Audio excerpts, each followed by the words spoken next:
అందరికీ నమస్కారం అండి. Welcome to infinity astrological sciences YouTube channel. ఈరోజు మనము జాతకంలో పాపగ్రహాలు, లేకపోతే వక్రగ్రహాలు, లేకపోతే నీచగ్రహాలు అనేవి ఒక మనిషి జీవితంలో ప్రశాంతమైనటువంటి దాంపత్య జీవితాన్ని, కళత్ర సుఖాన్ని, దాంపత్య సుఖాన్ని, అలాగే ఒక అన్యోన్యమైనటువంటి కుటుంబ జీవితాన్ని ఎలా అందిస్తుందో డిస్కస్ చేసుకోబోతున్నాము. సో, ఫస్ట్ ఆఫ్ ఆల్ మనము జాతకాల్లో ఒక మనిషి యొక్క కుటుంబ జీవితం గురించి మాట్లాడుకోవాల్సొస్తే, అక్కడ మనకు ప్రప్రథమంగా 4 స్థానాలనేవి మోస్ట్ ఇంపార్టెంట్ పారామీటర్స్ వహిస్తాయండి.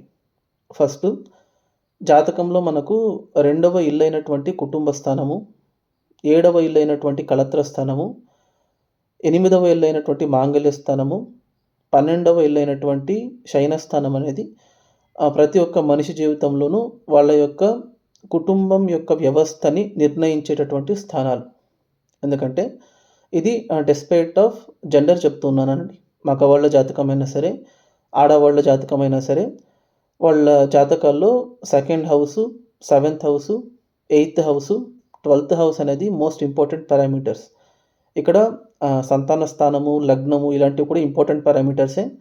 నేను ఇక్కడ చెప్పేటప్పుడు ఒక ఫ్యామిలీ లైఫ్ అనేది ఒక మనిషి జాతకంలో ప్రిడామినెంట్‌గా ఆధారపడేది ఈ 4 పిల్లర్స్ మీదే.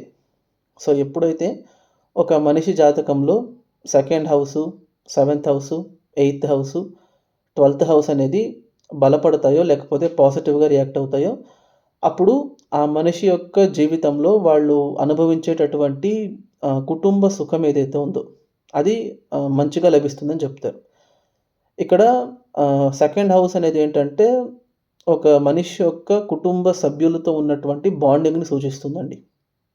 పర్టిక్యులర్‌లీ సెకండ్ హౌస్ అనేది ఇమ్మీడియేట్ ఫ్యామిలీ. అంటే అక్కడ మనకు బంధువులు, బంధుమిత్రులు, రిలేటివ్స్ ఇలాంటివన్నీ వస్తాయి. కానీ మెయిన్‌గా చూసుకునేటప్పుడు ఒక ఇంట్లో మనకున్నటువంటి గృహంలో మనకున్నటువంటి ఇమ్మీడియేట్ ఫ్యామిలీ యొక్క అట్మాస్ఫియర్ ఎలా ఉంటుంది?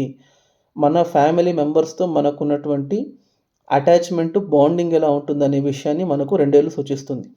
అంటే ఇప్పుడు ఫర్ ఎగ్జాంపుల్ ఒక ఫ్యామిలీలో తల్లి, తండ్రి, భార్య, భర్త, కొడుకు, కూతురు ఉన్నారనుకోండి. అది సెకండ్ హౌస్. కానీ తండ్రి వాళ్ళ రిలేటివ్స్, తల్లి వాళ్ళ రిలేటివ్స్, భార్య తరపున రిలేటివ్స్ వీళ్ళందరూ సెకండ్ హౌస్‌లోనే లింక్ అవుతారు. కానీ సెకండ్ హౌస్ యొక్క కండిషన్ అనేది ఎలా ఉంటుంది అనంటే, ఒక ఫ్యామిలీలో అంటే ఒక ఇంట్లో ఉన్నటువంటి ఇమ్మీడియేట్ ఫ్యామిలీ యొక్క అట్మాస్ఫియర్ అయినా సరే, ఆ ఫ్యామిలీ మెంబర్స్‌తో ఉన్నటువంటి బాండింగ్ అయినా సరే, ఒక మనిషి జీవితంలో ఎలా ఉంటుంది అని డిక్టేట్ చేసేది ఒక జాతకంలో సెకండ్ హౌసు, సెకండ్ లార్డ్ యొక్క కండిషన్. సిమిలర్‌లీ సెవెంత్ హౌస్ విషయానికొచ్చేటప్పుడు ఏంటంటే కళత్ర స్థానం. అంటే ఒక కుటుంబ జీవితంలో ఒక మనిషి తన లైఫ్ టైమ్‌లో మాక్సిమం టైమ్ స్పెండ్ చేయగలిగేది వాళ్ళ యొక్క లైఫ్ పార్ట్నర్‌తోనే. తల్లిదండ్రితోనో, పిల్లలతోనో కూడా వాళ్ళు ఎక్కువ కాలం ఉండరు. బట్ లైఫ్ పార్ట్నర్ అనే వాళ్ళతోనే వాళ్ళు టైం అనేది ఎక్కువ స్పెండ్ చేయగలుగుతారు. అందుకే వాళ్ళను లైఫ్ పార్ట్నర్ అని చెప్తారు. సో, ఇక్కడ లైఫ్ పార్ట్నర్‌తో ఉన్నటువంటి సంబంధమైనా సరే, లేకపోతే జీవిత భాగస్వామితో వాళ్ళు ఏర్పరుచుకునేటటువంటి బాండింగ్ అనేది మనకు జాతకంలో సెవెంత్ హౌస్ నిర్ణయిస్తుంది. సో, సప్తమ స్థానము, సప్తమాధిపతి యొక్క కండిషన్ అనేది క్వాలిటీ ఆఫ్ ద మ్యారిటల్ రిలేషన్‌షిప్‌ని సూచించేటటువంటి ఒక factor. At the same time eighth house అనేది మనకు ఒక మ్యారిటల్ లైఫ్‌లో రిలేషన్‌షిప్ అనేది ఎంతకాలం కొనసాగగలుగుతుంది అనే విషయాన్ని సూచిస్తుందండి. అంటే ఎస్పెషల్లీ మ్యారిటల్ రిలేషన్‌షిప్‌లో ఇన్వాల్వ్ అయ్యేటప్పుడు భార్యకు భర్తతో, లేకపోతే భర్తకు భార్యతో ఉన్నటువంటి అనుబంధమైనా సరే, ఆ మ్యారిటల్ బాండ్, దాంపత్య బంధము, దాని యొక్క బలం అనేది ఎయిత్ హౌసు, ఎయిత్ లార్డ్ యొక్క కండిషన్ అనేది డిసైడ్ చేస్తుంది. సో, అలాగే వాళ్ళ యొక్క పార్ట్నర్స్ యొక్క లాంజివిటీ. మరీ ముఖ్యంగా ఆడవాళ్ళ జాతకంలో అష్టమ స్థానం అనేది మాంగళ్య స్థానం అవుతుంది. సో, భర్త యొక్క ఆయుష్షు, అలాగే దాంపత్య జీవితం యొక్క డ్యూరేషన్ ఎంతవరకు మనకు ఒక రిలేషన్‌షిప్ అనేది ఎంతకాలం కొనసాగగలుగుతుంది అనే విషయాన్ని మనకు జాతకంలో ఎయిత్ హౌస్ అనేది నిర్ణయిస్తుంది. At the same time spouse యొక్క ఫ్యామిలీ అంటే మగవారి జాతకంలో భార్య తరపున ఉన్నటువంటి కుటుంబ సభ్యులతో వీళ్ళకు రిలేషన్షిప్ ఎలా ఉంటుంది. అట్ ద సేమ్ టైం భార్య జాతకంలో భర్త కుటుంబం, మరీ ముఖ్యంగా అత్తయ్య మావయ్యలతో వాళ్ళ కుటుంబంలో మమేకం అవ్వగలిగే ఒక కెపాసిటీని, కేపబిలిటీని మనకు స్త్రీల జాతకంలో 8th హౌస్ అనేది నిర్ణయిస్తుంది. At the same time 12th house అనేది మనకు భార్యాభర్తల మధ్య ఉన్నటువంటి intimate relationship, bed comforts, physical compatibility ఇలాంటివన్నీ సూచిస్తుంది. సో ఎప్పుడైతే జాతకంలో మనకు నేను చెప్పినటువంటి ఈ 4 houses, 2nd house, 7th house, 8th house, 12th house అనేది బలపడతాయో, పాజిటివ్గా రియాక్ట్ అవుతాయో, అంతకంత వాళ్ళ యొక్క మ్యారిటల్ రిలేషన్షిప్ అనేది బాగుంటుందన్నట్టుగా మనం భావించాలి. సో ఇప్పుడు మనం రియల్ టైం జాతకాలు చూసుకునేటప్పుడు ఏంటంటే, ప్రతి ఒక్కరికి నేను చెప్పినట్టు జాతకంలో ఉన్నటువంటి ఈ 4 స్థానాలు బలంగానే ఉండకపోవచ్చు. అంటే చాలామంది జాతకంలో ఏంటంటే, ఫర్ ఎగ్జాంపుల్ 2nd లార్డు బలపడి 7th లార్డు బలహీనపడ్డారనుకోండి, అందరూ భయాందోళనకి గురైపోతారు. అంటే ఇప్పుడు ఎవరైనా జాతకంలో 7th లార్డ్ గనక నీచబడిపోతేనో, లేకపోతే 7th హౌస్‌లో పాపగ్రహం ఉంటేనో, 7th హౌస్‌లో ఏదైనా నీచగ్రహం ఉంటేనో, వాళ్లకు దాంపత్య జీవితం బాగుండదని చెప్తారు. లేదా పెళ్లి లేట్ అయిపోతుందని చెప్తారు. పెళ్లి తొందరగా అయినా కూడా రిలేషన్షిప్ అనేది సెట్ అవ్వదు మంచిగా అని చెప్తారు. At the same time 8th house విషయానికి వచ్చేటప్పుడు అక్కడ మనకు ఎటువంటి గ్రహం ఉన్నా కూడా అది దోషమే. శనీశ్వరుడు ఉంటే ఆయుర్గండాలని చెప్తారు. కుజుడు ఉంటే కుజ దోషము, రాహు ఉంటే సర్పదోషము, శుక్రుడు ఉంటే కళత్ర దోషము, చంద్రుడు ఉంటే చంద్రాష్టమము. ఇలాగా ఏ గ్రహం ఉన్నా కూడా 8th హౌస్‌లో అది చెడు చేస్తుందని చెప్తారు. సో చాలామంది మ్యారేజ్ కోసం మ్యాచెస్ చూసేటప్పుడు ఏంటంటే, వాళ్ళు ఫస్ట్ చూసేది 8th హౌస్‌లో మేలిఫిక్స్ ఉన్నారా లేదా. ఇప్పుడు జాతకం మనము పొంతన అంటే వివాహ పొంతన చూసేటప్పుడు అష్టమంలో కనుక శనీశ్వరుడు, కుజుడు, రాహు ఉంటే వీళ్లకు దాంపత్య జీవితం బాగుండదని సింగిల్ కంక్లూషన్‌కి వెళ్ళిపోతాం. కానీ నిజ జీవితంలో అలా జరుగుతుందా అంటే, అష్టమంలో కుజరాహువుల కలయిక, శని కుజుల కలయిక, సూర్య రాహువుల కలయిక ఇలాంటి ఉండే జాతకాలు కూడా 60 ఏళ్ళు, 70 ఏళ్ళు సంసారం చేసినవి కూడా ఉన్నాయి. అలాంటి కొన్ని వీడియోస్ కూడా కొన్ని ఎగ్జాంపుల్స్‌ని కూడా మన ఛానల్‌లో మనం ఇదివరకే చేసి పెట్టాం. సో నేను ఇది ఎందుకు చేస్తున్నాను అనంటే, ప్రతి ఒక్కరికి అష్టమంలో శుభగ్రహాలే ఉండడం, అష్టమాధిపతి ఉచ్చంలోనే ఉండడం అనేది మనం ఎక్స్‌పెక్ట్ చేయలేమండి. ప్రతి ఒక్కరికి జాతకంలో ఏదో ఒక స్థానంలో ఏదో ఒక గ్రహం అఫ్లిక్షన్‌లో ఉంటుంది. మరీ పర్టిక్యులర్‌గా అష్టమం గురించి ఎందుకు చెప్తున్నాను అనంటే, మ్యాచింగ్ కోసం వచ్చే జాతకాలు ఈ సాకు చెప్పి మంచి మ్యాచెస్‌ని వదులుకుంటారు. అంటే జనరల్‌గా మనం శాస్త్రం చదువుకునేటప్పుడు ఏంటి, సప్తమంలో ఉచ్చ గ్రహం ఉంటేనో, సప్తమాధిపతి ఉచ్చంలో ఉంటేనో వాళ్లకు దాంపత్య సుఖం బాగుంటుందని చెప్తారు. కానీ ఎంతోమందికి సప్తమాధిపతి ఉచ్చబడినటువంటి వాళ్ళు, సప్తమంలో ఉచ్చగ్రహం ఉన్నటువంటి వాళ్ళు, సప్తమాధిపతి స్వక్షేత్రంలో ఉన్నటువంటి వాళ్ళు, పెళ్లి కాకుండా ఉండేవాళ్ళు, పెళ్లి జరిగి పెళ్లి జీవితం బాలేకుండా ఉన్నటువంటి వాళ్ళు, విడిపోయినటువంటి వాళ్ళు కూడా ఉన్నారు. సో ఇక్కడ మేజర్ కాన్స్పిరసీ ఏంటి అనంటే, సప్తమ స్థానం అనేది మనకు కళత్ర స్థానంతో పాటు జయస్థానం అని కూడా చెప్తారండి. జయస్థానం అంటే హౌస్ ఆఫ్ విక్టరీ కాదు, it is called house of defeat.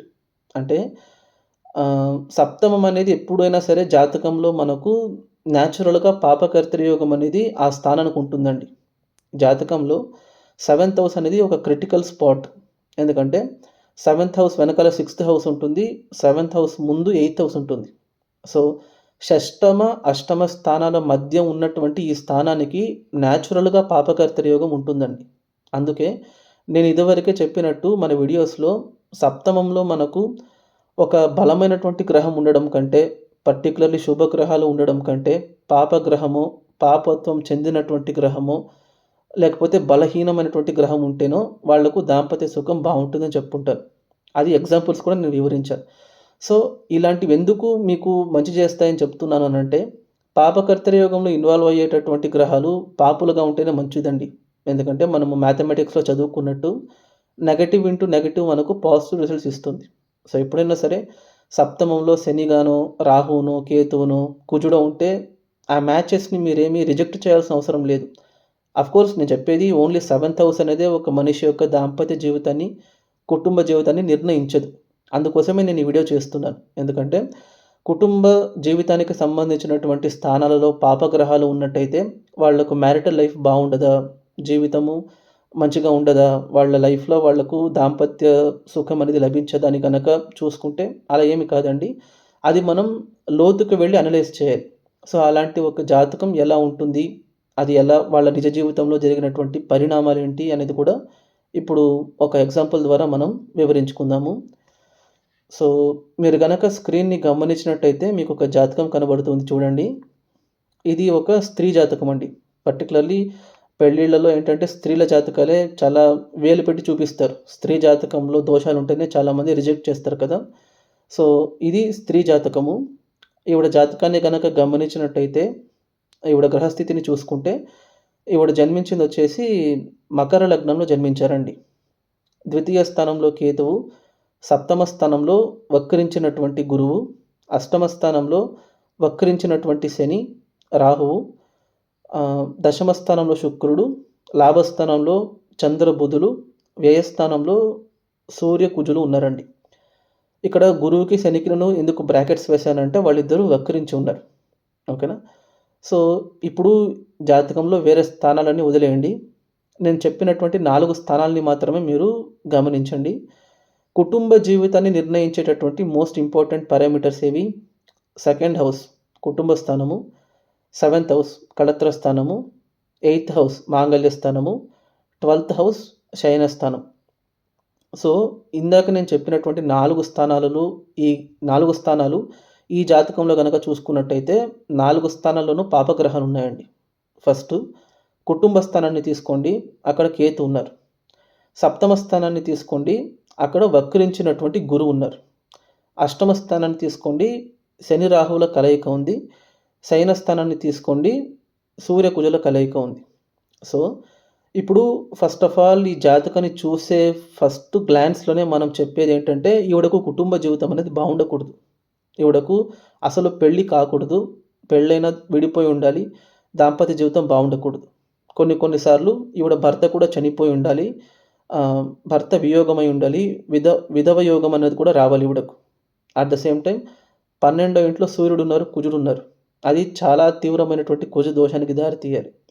ఎందుకు ఇలా చెప్తున్నానంటే, ఎప్పుడైతే మనకు ద్వితీయ స్థానంలో కేతు ఉంటారో ఆయన కుటుంబాన్ని ఇవ్వరని చెప్పేస్తాం కదా మనము. ఎందుకంటే కేతువు యొక్క ఇన్హెరెంట్ క్యారెక్టరిస్టిక్ ఏంటి?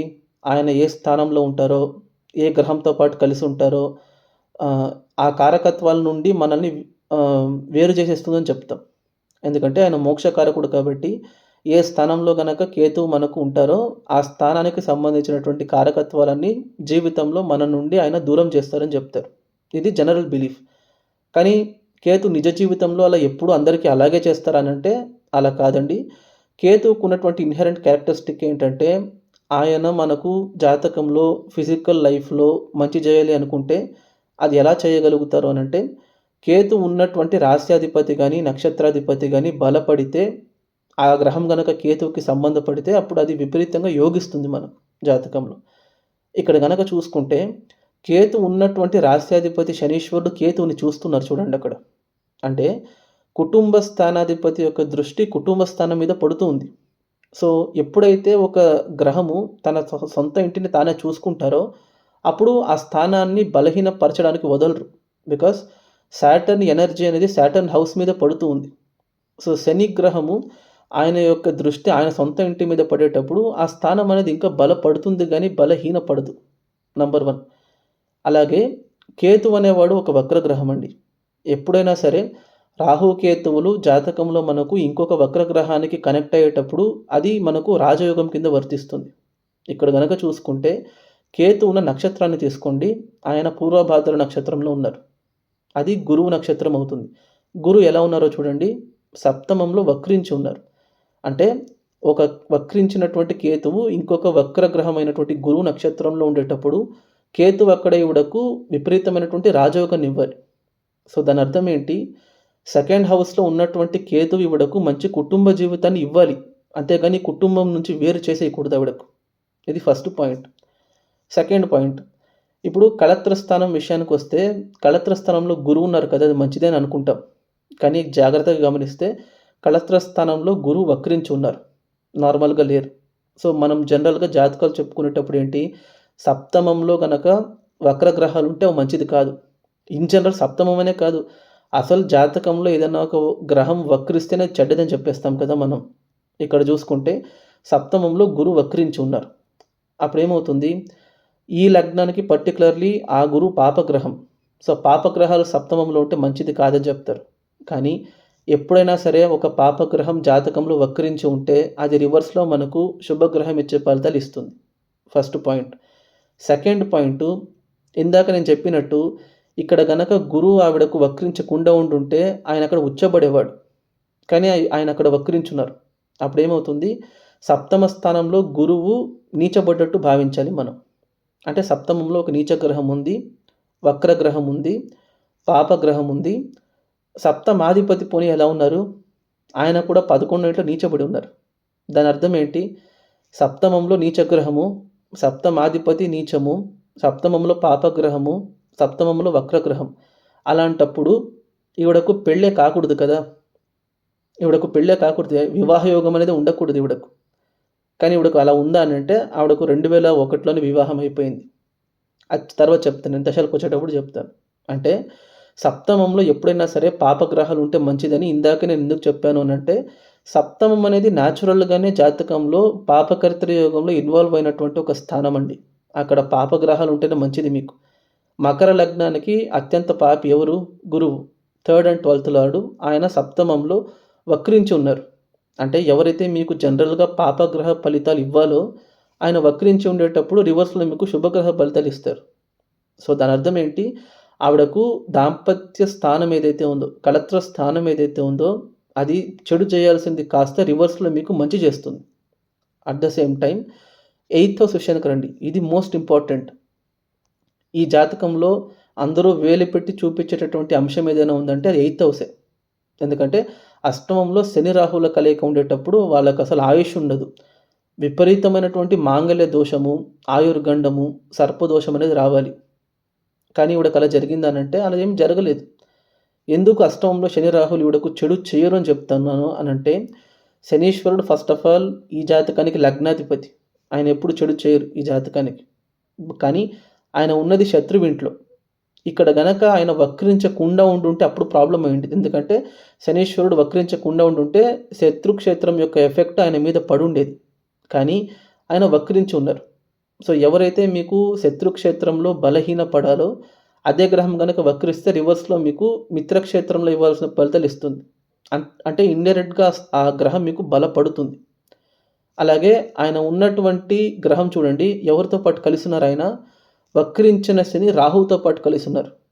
ఇందాక నేను చెప్పినట్టు ఒక వక్రగ్రహం గనక ఇంకొక వక్రగ్రహంతో పాటు కలిసుంటే అది మీకు రాజయోగాన్నివ్వాలి. సో, ఇక్కడ రాజయోగం అనేది మాంగళ్య స్థానంలో ఏర్పడుతుంది. మాంగళ్య స్థానాధిపతి ఎలా ఉన్నారో చూడండి. మాంగళ్య స్థానాధిపతి సూర్యుడు వ్యయస్థానంలో మిత్రక్షేత్రంలో రాజయోగంలో ఇన్వాల్వ్ అయినారు. విపరీత రాజయోగంలో ఇన్వాల్వ్ అయినారు ఆయన. అష్టమాధిపతి మిత్రక్షేత్రంలో వ్యయస్థానంలో ఇంకొక మిత్రుడితో పాటు కలిసి, చతుర్థాధిపతితో పాటు కలిసి చాలా విపరీత రాజయోగంలో కంఫర్టబుల్‌గా ప్లేస్ అయి ఉన్నారండి. అంటే అష్టమాధిపతి బలపడేటప్పుడు అష్టమ స్థానంలో ఉన్నటువంటి గ్రహాలకి కూడా స్థానబలం వస్తుంది. అట్ ద సేమ్ టైమ్ శనీశ్వరుడు ఉన్నటువంటి నక్షత్రం తీసుకోండి, ఆయన పూర్వ పల్గుని నక్షత్రంలో ఉన్నారు. శుక్రుడి నక్షత్రంలో ఉన్నారు. శుక్రుడు స్వక్షేత్రంలో ఉన్నారు. సో, 8th హౌస్‌లో మీకు శనీశ్వరుడు ఉన్నా కూడా ఆయన మంచి చేస్తారు.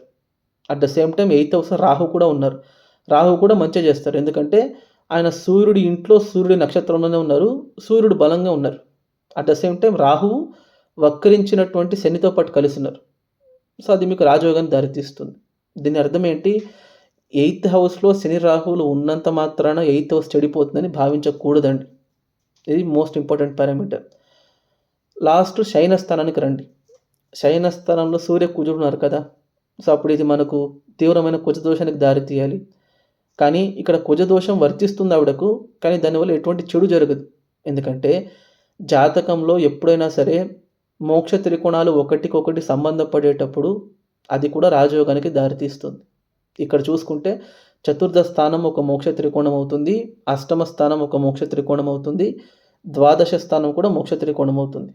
సో, ఎప్పుడైతే 4థ్, 8థ్, 12థ్ ఒకటికొకటి ఇంటర్‌లింక్ అవుతాయో అంతకంతా మీకది రాజయోగానికి దారితీస్తుంది. ఇక్కడ చూసుకుంటే 4థ్ లార్డ్ 12థ్‌లో ఉన్నారు. 8థ్ లార్డ్ 12థ్‌లో ఉన్నారు. 4థ్ అండ్ 8థ్ లార్డ్ ఇద్దరు కలిసి 12థ్‌లో ఉన్నట్టు కూడా భావించొచ్చు. ఇందాక నేను చెప్పినట్టు 4థ్, 8థ్, 12థ్ 3 ఇక్కడ కనెక్ట్ అవుతుంది కాబట్టి ఇండైరెక్ట్‌గా అది మీకు రాజయోగాన్ని ఇవ్వాలి. అంటే 2 అగ్నితత్వ గ్రహాలు ఇంకొక అగ్నితత్వ రాశిలో మిత్రక్షేత్రంలో మిత్రులతో పాటు కలిసినట్టు అవుతుంది. రాజయోగం అవుతుంది, విపరీత రాజయోగం అవుతుంది, స్థానబలము వస్తుంది ఇద్దరికి. దానివల్ల ఇక్కడ మీకేమవుతుంది 12th హౌస్ అనేది కూడా ఆవిడకు పాజిటివ్‌గానే రియాక్ట్ అవుతుంది. ఓకేనా? సో, ఇప్పుడు జాతకంలో మనము ఫస్ట్ గ్లాన్స్‌లో చూసేటప్పుడు ఇవన్నీ మనకు నెగెటివ్‌గా కనిపిస్తాయి.